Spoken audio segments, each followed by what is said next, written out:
उपभोक्ताओं तक पहुंचने का हर विकल्प। और अब तो आप घर, दफ्तर या दुकान पर बैठे बैठे कर सकते हैं आकाशवाणी के किसी भी केंद्र के लिए विज्ञापनों की बुकिंग।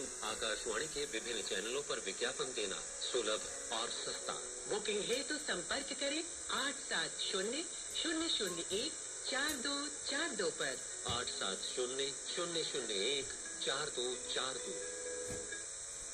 दोपहर के 12 बज चुके हैं। आप सुन रहे हैं आकाशवाणी पटना से पहली सभा के कार्यक्रम मीडियम वेव 483.1 मीटर अर्थात 621 किलोहर्ट्ज पर।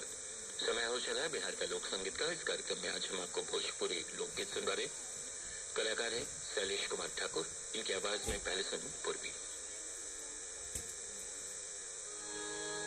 देता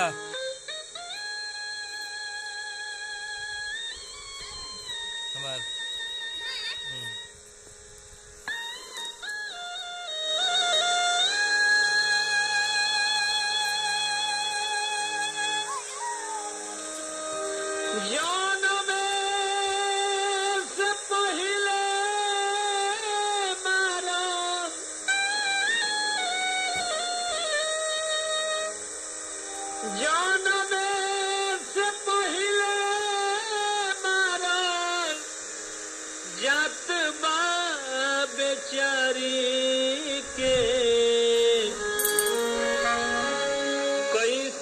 करे